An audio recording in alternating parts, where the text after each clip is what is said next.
On n'a jamais célébré un ignorant. On célèbre la personne qui détient la connaissance. Comment se différencier des 80% des personnes qui nous entourent? Il m'a dit, à partir d'aujourd'hui, tu vas te prendre toi-même en charge. La prison qui détient plusieurs personnes, ce n'est pas les 4 murs. Il faut savoir d'abord le pourquoi de son existence. Et la fille qui va vous répondre, ah non, vous êtes tous pareils. La relation, c'est comme un royaume. Dans un royaume, il y a un roi, il y a une reine. Les personnes qui dirigent le monde sont les personnes qui ont le vocabulaire d'une génération. Qui préfèrent rester seuls, surtout par peur d'être trahis. Ils ne sont plus capables de faire confiance avant comme ils pouvaient faire. Qu'est-ce que vous êtes en train de construire, vous deux? Quel rôle je dois jouer quand tu acceptes que j'entre dans ta vie? Le passé a tué beaucoup de destinées.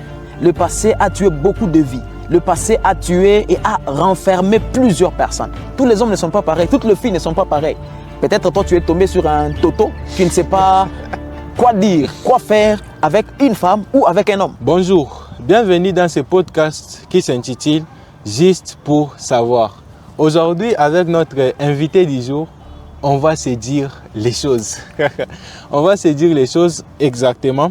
Et dans cette interview, nous allons parler des relations amicales, des relations amoureuses, la solitude aussi. On va parler de comment se différencier des 80% de notre entourage. Et on va aussi parler de plusieurs sujets. On va parler de beaucoup de choses. Et cela va nous aider à nous améliorer personnellement. Alors, bien avant de donner la parole à notre invité du jour, je vais me présenter. Je m'appelle Axel Bin, je suis coach et formateur en développement personnel, un créateur de contenu sur les réseaux sociaux, notamment dans la niche du développement personnel. Je fais souvent des micro-trottoirs, des interviews et j'organise aussi des conférences.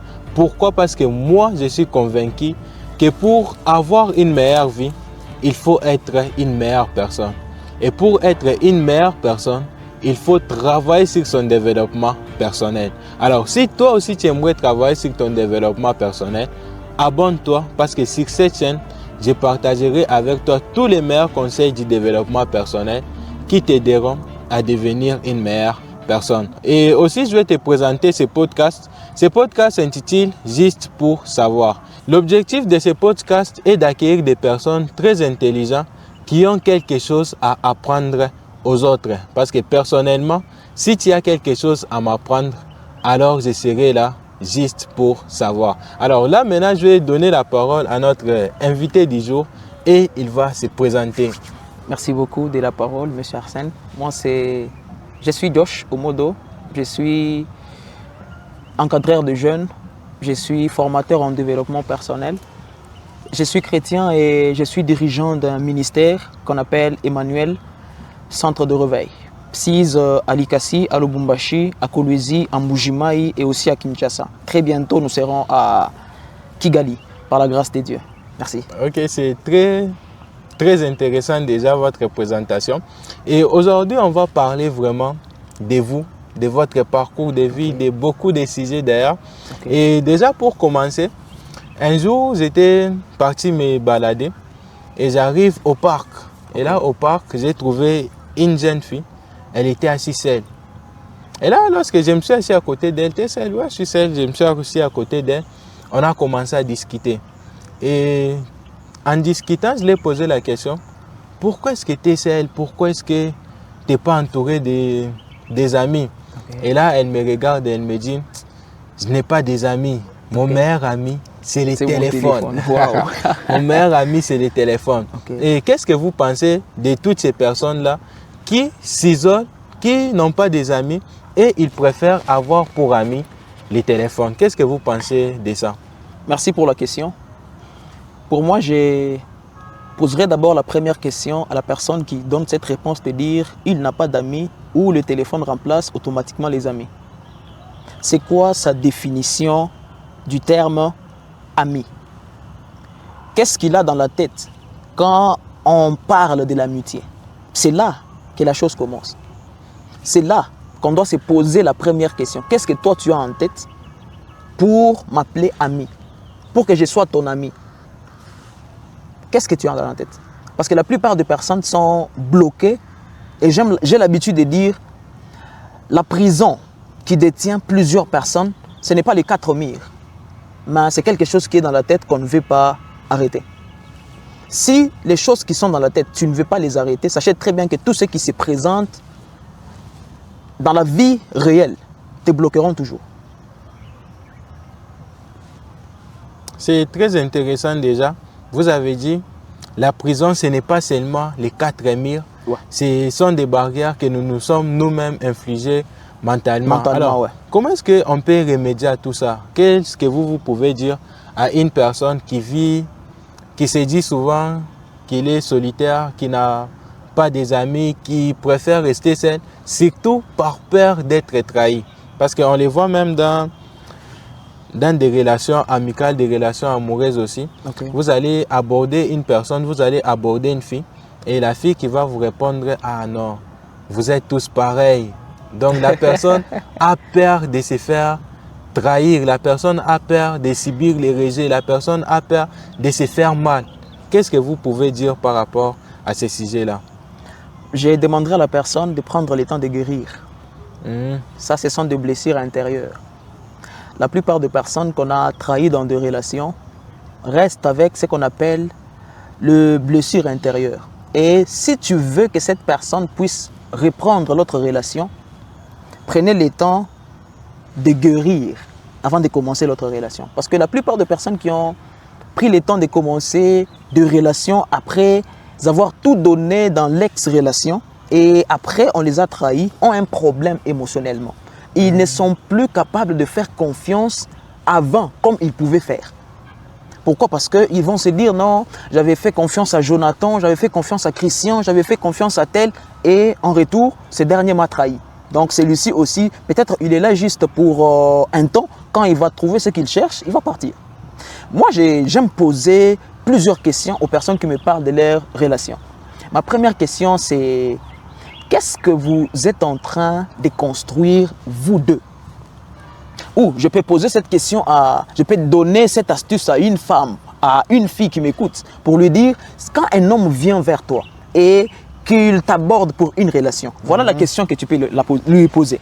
La question est de savoir quel rôle je dois jouer quand tu acceptes que j'entre dans ta vie. C'est quoi mon rôle dans ta vie? Parce que la relation, c'est comme un royaume. Dans un royaume, il y a un roi, il y a une reine. Donc, la reine a sa responsabilité, le roi a aussi sa part de responsabilité. Ma question, quel rôle je dois jouer quand tu acceptes que je puisse entrer dans ton royaume? Si cette personne n'a pas la réponse à cette question, ce n'est pas ta place, il faut te barrer, il faut partir. Parce que ce dernier est en train de chercher peut-être à se satisfaire sexuellement. Vous n'allez pas être contre moi. La plupart des jeunes aujourd'hui cherchent des relations pas pour bâtir quelque chose de profond, mais ils cherchent des relations pour se satisfaire émotionnellement. Ils ont faim émotionnellement et ils veulent se satisfaire. Maintenant, quand tu tombes sur cette personne-là, tu seras blessé. Et après, tu vas te dire, tous les hommes sont pareils. Non, tous les hommes ne sont pas pareils, toutes les filles ne sont pas pareilles. Peut-être toi, tu es tombé sur un toto qui ne sait pas quoi dire, quoi faire avec une femme ou avec un homme. C'est très intéressant déjà. J'ai beaucoup aimé votre intervention. Vous avez dit que ces personnes-là ne sont pas guéries de leurs blessures intérieures. Ouais. Comment est-ce qu'on peut guérir de cette blessure intérieure-là? Parce que beaucoup de personnes souffrent de cette blessure-là. Donc, ils ont cette blessure-là. Ils sont en train même de ruiner leur vie. Ils ont peur de s'engager à nouveau. Comment est-ce qu'on peut guérir de cette blessure-là? Il y a beaucoup de choses à faire pour se guérir de nos blessures intérieures. Ici, je peux parler d'une chose, vu le temps, c'est accepter de pardonner. Accepter de pardonner. J'ai écrit quelque chose qui sera disponible très bientôt où je parle de 7 choses importantes qu'on doit savoir de la vie. Il y a des choses qui ne sont pas éternelles. Tout est temporaire. Si ton partenaire t'a déçu, ta partenaire t'a déçu, dis-toi que c'est temporaire, pardonne, tourne la page, fais autre chose. Ne reste pas dans le passé. Le passé a tué beaucoup de destinées. Le passé a tué beaucoup de vies. Le passé a tué et a renfermé plusieurs personnes. Si tu veux te guérir intérieurement, commence par pardonner la personne. Dis-toi, si c'était moi qui a fait ça, si c'était moi qui ai fait ça, si c'était moi qui ai fait ça. Merci pour la question. Comment guérir de ces blessures intérieures? Je parlerai peut-être de beaucoup de choses ici, mais vu le temps, je vais évoquer une chose qui est importante. C'est savoir pardonner. Tu as aimé, tu as donné le meilleur de toi-même et tu as été trahi, accepte. Parce que quand tu n'acceptes pas, tu vas commencer à te rappeler toujours de ces choses. Et tu seras en train de t'enfermer toi-même. Accepte ce qui est arrivé. Car tout est temporaire. Il n'y a aucune chose qui est éternelle. Les relations sont temporaires. La vie est temporaire. Seul Dieu demeure éternellement. Si cette personne est venue dans ta vie et après un temps, vous vous êtes séparés, prends le temps d'étudier. C'est dans quel contexte, moi et lui, on s'est séparés. Si tu trouves que tu as fait du mal, excuse-toi chez la personne. Pardonne-toi toi-même. La plupart des personnes n'aiment pas se pardonner eux-mêmes. Comment tu peux arriver à pardonner à d'autres personnes si tu ne sais pas te pardonner toi-même? Commence par te pardonner, commence par tourner la page, commence à accepter que la relation s'est terminée. Au-delà de tout ce que tu as fait comme effort, tout ce que tu as eu à investir dans la relation. Oublie, tourne la page et tu seras guéri. Sur ce point-là, vous avez totalement raison. C'est pardonner aussi à soi-même, prendre du recul, regarder ce qui s'est bien passé, regarder ce qui ne s'est pas bien passé pour enfin se préparer pour une nouvelle relation. Sur ce point-là, vraiment, c'est quelque chose qui est très intéressant. Et d'ailleurs, la plupart des gens, lorsqu'ils font face, ils traversent une rupture, ils n'ont pas souvent le temps là, de s'asseoir pour analyser ce qui a fait qu'ils puissent parvenir à cette rupture-là. Exactement. Et de ce fait, ils sont encore pressés de sauter commencer l'autre relation. Dans une autre relation. C'est ça ce qui empêche la plupart des personnes de voir clair. Parce que après une relation, après une rupture, prenez le temps d'étudier la cause qui vous a permis de se séparer. Parce que si tu ne sais pas la cause qui t'a permis de qui a cassé votre relation, vous allez encore rompre. Vous allez encore rompre. Donc, acceptez d'étudier le pourquoi cette relation n'a pas fonctionné. Qu'est-ce que moi je n'ai pas fait? Écoutez, ne mettez pas que la faute chez l'autre. Prends aussi le temps d'étudier là où toi tu es fauché pour arranger.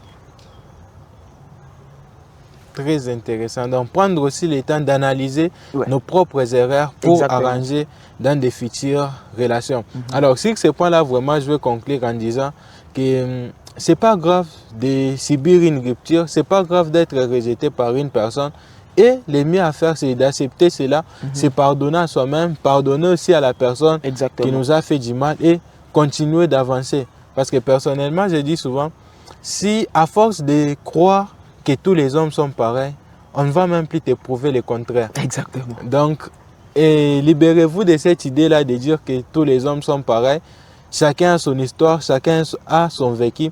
Et ce n'est pas parce qu'avec X, ça s'est terminé d'une mauvaise façon qu'avec Y, ça se terminera toujours de la même façon. Là, nous allons parler maintenant de la deuxième partie. Là, nous allons entrer maintenant dans la deuxième partie de cette vidéo où nous allons parler de comment se différencier des 80% des personnes qui nous entourent.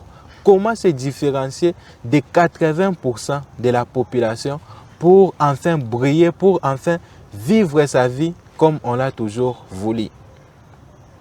Comment se différencier de 80% des personnes qui nous entourent? Une très bonne question et je vais vous répondre à cœur ouvert. Vous voyez, la vie ici sur Terre est éphémère. Ça, c'est la première des choses qu'on doit savoir. J'étais en train de le dire dans l'autre question qu'on m'a posée. Tout est temporaire. Mais pour se différencier de 80% de personnes qui vivent autour de nous, il faut savoir d'abord le pourquoi de son existence. Parce que si tu ne sais pas le pourquoi de ton existence, tu seras en train de faire les choses comme tout le monde. Et si tu ne sais pas aussi pourquoi tu existes, les personnes qui savent pourquoi ils existent peuvent t'embaucher pour que tu travailles pour eux. J'ouvre une parenthèse pour dire ceci. Les personnes qui dirigent les mondes sont les personnes qui ont le vocabulaire d'une génération. Parce que chaque génération a sa propre vocabulaire. Si tu ne sais pas le vocabulaire qui se conjugue dans cette génération, sache très bien que les personnes qui ont déjà appris, qui sont au courant de cette vocabulaire vont te gouverner. Et tu seras en train de faire des choses qu'eux veulent et non pas ce que toi tu veux. Et il est impossible de te différencier si tu ne connais pas ta particularité. C'est pourquoi je te pose la question, toi qui m'écoutes, c'est quoi ta particularité? Nous ne sommes pas ici sur terre pour passer du temps, non. Nous sommes ici sur terre pour donner le meilleur de nous-mêmes. Et pour donner le meilleur de toi-même, il faut savoir ce que tu as à l'intérieur de toi. Qu'est-ce que tu as à l'intérieur de toi? Ok. Vous avez parlé du pourquoi de son existence. Voilà, c'est qui est déjà une chose qui est très capitale. Pourquoi est-ce que nous sommes là? Pourquoi est-ce qu'on existe? Est-ce que vous pouvez nous parler un peu de ce pourquoi-là? Le pourquoi de notre existence? Alors, le pourquoi de son existence. Moi, peut-être, j'existe pour aider les personnes qui sont autour de moi à découvrir leur plein potentiel et à comprendre pourquoi ils sont ici sur Terre. Donc, mon pourquoi d'existence n'est pas ton pourquoi d'existence. Chaque personne ici sur Terre a son pourquoi d'existence. Chacun a une mission particulière que Dieu lui a conférée ici sur Terre. Ici, j'aimerais ouvrir une parenthèse pour dire à quelqu'un que tu sois chrétien, que tu sois païen, que tu sois je ne sais pas quoi. Sache très bien que quand tu as existé, c'était d'abord le plan de Dieu, que tu sois ici sur la terre. Et quand tu es ici sur la terre, c'est pour accomplir le dessein de Dieu. Comment est-ce qu'on peut trouver notre pourquoi de vie? Alors, nous n'existons pas pour exister. Nous n'existons pas parce que nos parents ont pratiqué la sexualité. Nous n'existons pas pour faire plaisir aux gens. Nous n'existons pas par prestige ou parce que nos parents nous ont donné la vie. Non, nous existons pour une mission particulière. Nous existons pour accomplir le dessein bien connu avant même que nos parents se connaissent. Avant même que nos arrière-parents puissent se connaître. Et tout ça, c'était dans la pensée de Dieu. C'est Dieu qui nous a créés. Il y a une anecdote qui dit, ce n'est que le fabricant qui connaît l'importance de la chose qu'il a fabriquée. Donc, Dieu qui nous a créés a placé à nous des choses qui doivent nous aider à réussir ici sur Terre. Alors, comment on doit découvrir notre pourquoi d'existence? Comprendre le pourquoi de son existence est simple. Posez-vous la question de savoir, moi, qu'est-ce que je suis censé faire? Pourquoi je suis ici sur Terre? Écoutez, par moment, pour orienter sa vie, il faut se soumettre à une série de questions et chercher à répondre obligatoirement à ces questions. Pourquoi? Parce que si tu ne réponds pas à ces questions, tu ne peux pas t'orienter. Tu ne peux pas saisir ton pourquoi de vie. Par exemple, pourquoi suis-je ici sur Terre? Deuxième question, qu'est-ce que je suis censé faire ici sur Terre pour aider les personnes qui sont autour de moi? J'étais en train de le dire, nous existons pour apporter des solutions aux problèmes de personnes qui sont autour de nous. Et si tu ne sais pas ce que tu as à l'intérieur de toi, il est impossible que tu puisses apporter solution aux personnes qui sont autour de toi. Pourquoi tu existes? C'est la première question que j'aime poser à toutes les personnes que je côtoie. Pourquoi tu existes? J'ai connu une fille, ça fait 2 semaines, où j'ai posé cette question et la fille me dit, j'existe parce que mon père et ma mère ont fait les rapports sexuels. Imaginez-vous, est-ce que cette personne peut être utile à la société? La plupart des personnes se disent, non, l'État ne m'a pas donné le travail. La plupart des personnes se disent, non, dans ma famille, nous sommes maudits. Le problème, ce n'est pas ça. Le problème, c'est répondre à cette question. Pourquoi tu existes? Qu'est-ce que tu es en train de faire ici sur la terre? En tout cas, j'espère que ce que M. Joss vient à peine de dire, ça va vraiment nous aider aussi à trouver notre pourquoi de vie. Ça va nous aider aussi à réfléchir à la question pour savoir pourquoi est-ce qu'on existe. En tout cas, ce n'est pas forcément une course. Nous ne sommes pas pressés de trouver notre pourquoi de vie. Cela demande beaucoup de temps, comme vous l'avez souligné. Cela demande aussi de la patience. Et avec le temps, nous allons trouver pourquoi est-ce qu'on existe. Et je peux ajouter quelque chose pour ne pas vous couper la parole. Oui. Pour moi qui est chrétien, j'aimerais souligner quelque chose qui est particulier. Tu ne peux jamais connaître le pourquoi de ton existence en dehors de Dieu qui t'a créé. Nous sommes des chrétiens. Et si on veut connaître notre pourquoi de vie, on doit rentrer dans la présence de celui qui nous a créés. Parce que c'est lui qui détient les vraies informations qui vont nous permettre à comprendre le pourquoi de notre existence. Parce que lui, il nous a connus avant que nous puissions être ici sur terre. Je peux évoquer un verset de la Bible qui dit « Jérémie, avant que tu sois formé dans le sein de ta mère, je te connaissais. Et avant d'y sortir, je t'avais déjà consacré et établi. » Donc, Dieu nous a créés pour accomplir une mission particulière. Je te laisse cette question. C'est quoi ta mission? Ok, et dans la troisième partie de cette vidéo, nous allons parler maintenant de l'ignorance face à la connaissance. Ok. Actuellement, beaucoup de gens ignorent trop la connaissance. Actuellement, beaucoup de gens, lorsqu'on parle juste de la connaissance, l'apprentissage, la lecture, ça devient comme un sujet tabou. Qu'est-ce que vous pouvez dire sur ce sujet-là? Qu'est-ce que vous pouvez dire à toutes ces personnes-là qui ignorent encore la connaissance? Parce que déjà, j'espère que vous, quand même, vous n'êtes pas sur ce point-là où vous ignorez la connaissance. Merci pour la question. Je vais commencer ma réponse avec cette anecdote qui dit « Le sage travaillent pour donner le meilleur d'eux-mêmes. Et les ignorants travaillent pour copier les sages, afin de travailler et être comme les sages. » Pourquoi je dis ça? La plupart des personnes qui ne savent rien de la vie regardent les personnes qui ont réussi et ils les copient. Mais les personnes qui ont déjà réussi sont en train de travailler pour être meilleurs dans leur domaine. C'est des choses qui se diffèrent. Moi, peut-être, j'ai gagné ma vie en étant joueur. Toi, tu n'as pas cette vocation d'être joueur, mais tu veux me copier pour être joueur. Est-ce que tu vas réussir? L'ignorance, c'est une prison que beaucoup de personnes sont en train de se renfermer eux-mêmes. Écoutez, à chaque fois que tu vois un livre et tu le passes sans payer ce livre, sans s'approcher de ce livre pour l'ouvrir et lire, sache très bien que tu es passé à côté de la connaissance. Et la connaissance est mal présentée ici dans notre continent. La plupart des personnes pensent que la connaissance elle est gratuite. La connaissance n'est pas gratuite. Il te faut payer des livres. La connaissance n'est pas gratuite.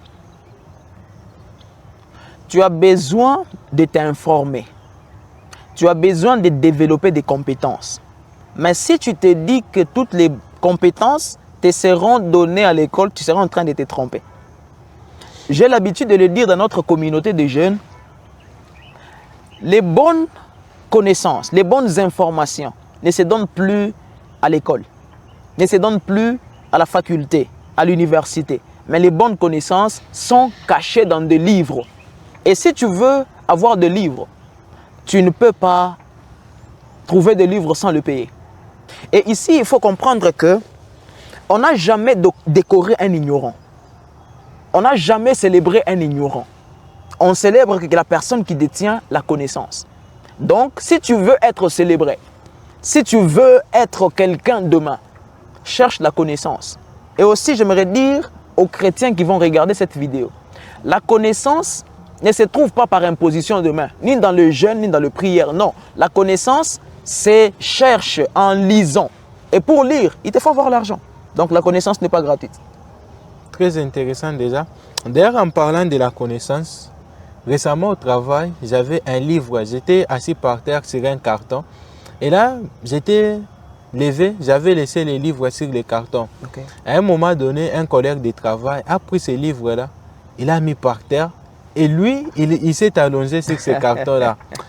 Tellement que ça m'avait fait mal, tellement que ça me mettait déjà, ça me rendait nerveux. J'ai dit, tu as mis mon livre par terre, est-ce que tu connais le prix de ce livre-là? Beaucoup de gens ignorent encore la lecture, beaucoup de gens ignorent encore la connaissance. Comme M. Joss vient de le dire, si vous pensez que la connaissance coûte cher, essayez l'ignorance. Ça vraiment, il ne faut pas négliger la lecture, il ne faut pas négliger les livres et instruisez-vous au maximum. Parce que j'ai beaucoup aimé les points que vous avez dit. On n'honore pas un ignorant. Un ignorant, oui. Très intéressant. On ne décore jamais un ignorant. Ce n'est que la personne qui détient la connaissance qu'on peut célébrer. Et ici, j'aimerais évoquer quelque chose pour peut-être terminer. Ne lisez pas pour lire. Parce que la plupart des personnes sont, je ne sais pas, dans la course de terminer, j'ai lu 1000 livres, j'ai lu 5. Non. Lisez pour comprendre. Et surtout, lisez des choses qui vous inspirent, des choses qui vous motivent, des choses qui vous ajoutent un plus. Par exemple, moi, je ne comprends jamais la mathématique. Mais je prends un livre de mathématiques, je commence à lire. Je lis quoi? Ça va me dire à quoi? C'est là qu'il y a un problème. Deuxième chose, arrêtez de payer les livres. Je sais que ça va choquer plusieurs. Arrêtez de payer les livres. Rentrez d'abord à la maison, lisez les livres que vous avez. Et quand vous allez terminer ça, vous allez maintenant aller payer d'autres livres. N'ajoutez pas des livres quand vous n'avez pas encore lu ce qui se trouve chez vous à la maison. Je me sens concerné parce que depuis que j'avais payé des livres, je ne veux plus ajouter, en tout cas, je ne veux plus ajouter. Je ne veux plus ajouter, je vais attendre lorsque je vais finir. Alors, pour finir cette interview, je vais encore donner la parole à notre invité du jour, M. Joss Omodo. Et en quelques mots, qu'est-ce que vous voulez que ceux qui vont regarder cette interview puissent retenir de vous? Qui est M. Joss Omodo? Qu'est-ce que M. Joss Omodo a vécu? Qu'est-ce qu'il a rencontré comme expérience, comme difficulté? Quel est son parcours de vie? Et on va conclure. Merci beaucoup pour la question, elle est pertinente. Monsieur Josh Omodo, c'est un chrétien, comme je l'ai dit au début de cette vidéo. Il y a quelque chose qui a été comme un shift, un déclic pour moi. C'est quand j'ai quitté Lubumbashi pour venir rester à Likasi et continuer les études. Donc, j'ai quitté ma famille, je suis venu à Lubumbashi pour étudier. Arrivé là-bas, ça n'a pas bien donné. J'ai décidé de quitter Lubumbashi pour venir à Likasi continuer les études. Et surtout que c'est mon grand frère qui habitait ici qui a demandé à papa de me transférer à Likasi pour que je vienne étudier. Arrivé ici, j'ai commencé à étudier vu que j'ai fait les droits et je termine cette année. Ma première année, j'ai connu un problème au milieu de l'année. J'ai eu des soucis avec ma belle-sœur. J'ai voulu expliquer à mon grand frère des choses que ma belle-sœur lui avait déjà dit bien avant moi. Mon grand frère ne m'a pas donné le temps de l'expliquer. Il m'a dit à partir d'aujourd'hui, tu vas te prendre toi-même en charge. Payer ton transport, quitter la maison jusqu'à la faculté. Je m'imaginais, je ne sais pas si vous connaissez le quartier Kampumpi. Je m'imaginais quitter Kampumpi jusqu'à Mivuka à pied. Je m'imaginais quitter là-bas jusqu'à Mivuka à pied. Et un jour, j'ai décidé personnellement de dire non, moi je suis un fils de Dieu. Je connais quand même Dieu. Je connais les lois de Dieu. Je connais ce que Dieu veut que ses enfants soient. Je prie un jour de prière. Et dans ma prière, j'ai prié, j'ai montré à Dieu mon problème pour lui dire, ici, si tu me laisses, je vais vraiment souffrir et je risque de perdre cette année. Mais c'est toi qui m'as dit de quitter Lubumbashi pour venir ici. Après ma prière, j'ai écouté clairement. Je ne sais pas si vous croyez que Dieu parle, mais moi je crois. Personnellement, j'ai écouté une voix qui m'a dit, écris. C'est là que mon histoire a commencé. Cette voix m'a dit, écris. Je ne savais pas quoi écrire. J'ai quitté mon lieu de prière, j'ai pris une copie, une feuille et un stylo, j'ai écrit des choses. En ce temps-là, j'avais 13 000 francs, que ce soit dans mes poches, que ce soit dans ma caisse. Et le 13 000 francs, je me suis dit, si je les dépense aujourd'hui en utilisant ce que Dieu m'a dit de faire et que ça ne marchait pas, je vais souffrir. J'ai pris le 13 000 francs, je suis parti à une bureautique, j'ai imprimé des choses. Je suis passé dans des écoles. J'ai proposé mes services. Je vous assure, ça fait 3 ans que je fais cette pratique. Chaque semaine, j'encaisse au moins $50 pour avoir accepté une parole, obéir à une parole qui m'a dit écris, passe dans des écoles. Donc, chaque semaine, j'écris des revues. Je passe avec ça dans des écoles où je gagne $50 chaque semaine. Je suis en train de vouloir dire à quelqu'un quelque chose. Ne regarde pas ce que tu es aujourd'hui. Utilise ce que tu connais. Utilise ce qui est dans ton cœur. Utilise les informations que tu as. Je t'assure que ta vie va changer. Ne regarde pas, ne te plains pas pour la famille qui ne te donne pas de l'argent. Ne te plains pas pour l'État qui ne met pas en place des opportunités. En toi, il y a des opportunités que tu peux soutirer et donner au monde. Et le monde te cherchera. J'aimerais terminer en mettant la différence. Parce que la plupart des personnes confondent ce qu'on appelle emploi et travail. L'emploi, c'est quelque chose qui est temporaire, mais le travail est éternel.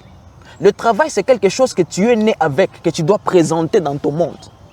Mais l'emploi, c'est quelque chose que tu es en train de faire temporairement. L'emploi peut s'arrêter, mais le travail ne peut pas s'arrêter. Je suis en train de dire quelque chose. Le travail, c'est ta particularité que tu dois apporter dans un temps, dans une génération, dans ton monde. Mais l'emploi, c'est quelque chose qu'une personne peut te confier pour un temps. Et après, il va te retirer ça. C'est un peu ça. Très intéressant déjà. Et pour finir, est-ce que vous avez une question à me poser? Alors, ma question est de savoir, qu'est-ce que vous pensez du développement personnel dans notre pays, la République démocratique du Congo?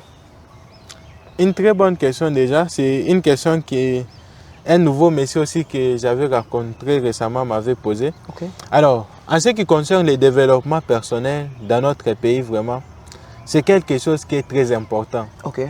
Très important, très capital.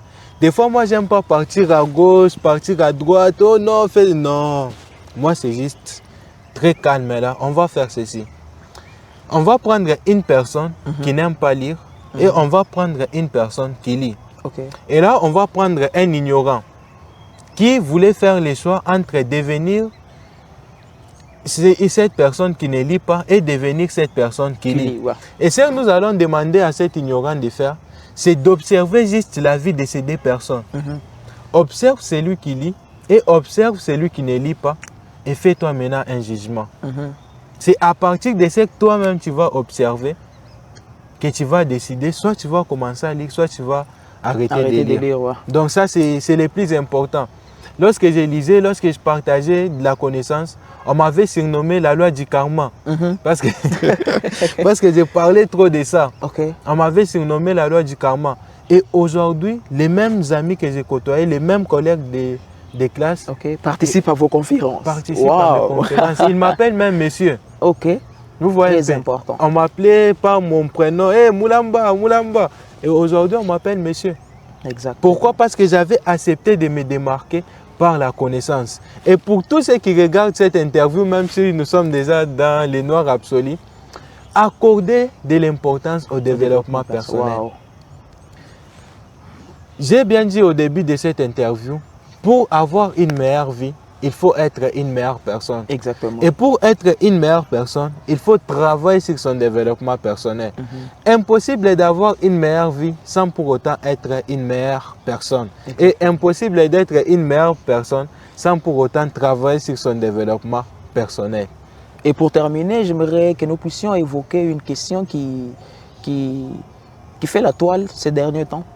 La plupart des coachs, la plupart des entrepreneurs, la plupart des formateurs sont en train de décourager les jeunes à ne pas étudier. Il y a des gens qui disent les diplômes ne servent à rien, l'école tue des destinées, tout. Qu'est-ce que vous pensez? En ce qui concerne déjà l'école, donc ce que les gens disent sur ce sujet-là, personnellement, je ne vais pas dire si je suis contre ou si je suis pour ces choses-là. Parce que déjà, moi, lorsque j'étudiais, je m'étais servi de mes collègues de classe, de l'école où j'étudiais, pour organiser déjà ma première conférence. Donc, dans l'école où j'étudiais, je pars voir le préfet et je lui dis que non, j'aimerais organiser une conférence devant mes collègues de classe pour leur parler de tel sujet. Supposons si je n'étudiais pas. Et c'était les seuls préfets, seulement les préfets. Donc, seulement les préfets qui m'avaient accepté là. Lorsque j'étais parti dans d'autres écoles, on m'avait rejeté. Donc, dans l'école où j'étudiais, on m'a donné aussi l'opportunité de parler du développement personnel. Maintenant, si je n'étudiais pas, ça devrait créer encore un problème. Donc, personnellement, je dirais, vaut mieux avoir même des diplômes et ne pas les utiliser plutôt que de ne pas en avoir du tout. Donc, c'est très important. Faites vos études si vous les voulez et surtout, n'oubliez pas de travailler sur vous parce que c'est ça le plus important. C'est ça les côtés qu'on nous cache. Voilà, étudiez si vous voulez, mais n'oubliez pas de travailler sur vous. Travaillez beaucoup plus sur vous-même que sur votre travail, que sur vos études. Ça, c'est très important. Là, maintenant, vous allez me parler de votre vision. Où est-ce que vous vous voyez dans 10 ans? Qu'est-ce que vous aurez dans 10 ans? Qu'est-ce que vous allez accomplir dans 10 ans? Personnellement, notre vision est d'aider les personnes, de jeunes surtout, à préparer l'avenir de demain. Donc, à donner le meilleur d'eux-mêmes. Cette vision est venue comment? Je me suis posé cette question et je ne sais pas si vous regardez mes statuts, j'aime poser cette question presque chaque semaine. Cette question, c'est dans quel monde voulez-vous vivre dans les années qui viennent? C'est après avoir réfléchi à cette question que j'ai compris que la vie se prépare aujourd'hui. La vie de demain se prépare aujourd'hui. Et j'ai pris le temps d'étudier et on se voit au sommet.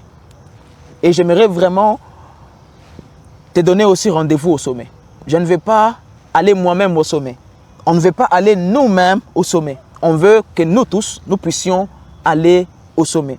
La plupart des personnes utilisent cette phrase sans savoir pourquoi ils l'utilisent. Arriver au sommet, c'est arriver à réaliser les objectifs que vous vous êtes consignés. C'est ça même, arriver au sommet. Donc, fixez-vous des objectifs clairs. Dans combien d'années vous voulez devenir milliardaire? Dans combien d'années vous voulez devenir grand homme? Dans combien d'années, à quel âge vous voulez devenir ce que vous voulez devenir? Moi, je vous donne rendez-vous dans 3 ans. Ce que vous voyez aujourd'hui, ça ne sera pas ce que vous voyez aujourd'hui.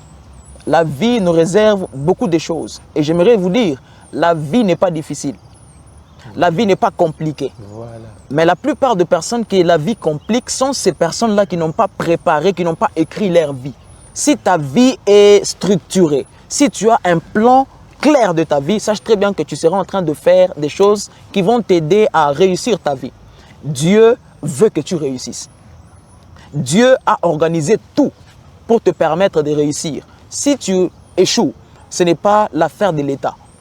Si tu échoues, ce n'est pas que Dieu t'a maudit. Si tu échoues, ce n'est pas que le diable a touché à ta vie. Non, le problème c'est toi. En toi, il y a un toi que tu ne connais pas, que tu dois obligatoirement connaître. Et c'est ce toi-là que je suis en train de parler. Lève-toi, rendez-vous au sommet. Merci beaucoup. Là, maintenant, vous allez me donner un conseil sur la vie en complétant la phrase « dans la vie ». Alors, dans la vie, développez de bonnes compétences. Apprenez. Donnez le meilleur de vous-même. Soyez vrai avec tout le monde. Ne soyez pas hypocrite. La vie va vous sourire. C'est mon conseil. Merci beaucoup. Alors, sans plus tarder, c'était Axel Bin. Ce que vous voulez que les hommes fassent pour vous, faites-les demain pour eux. Wow. Pourquoi? Parce que ça, c'est la règle d'or. Merci.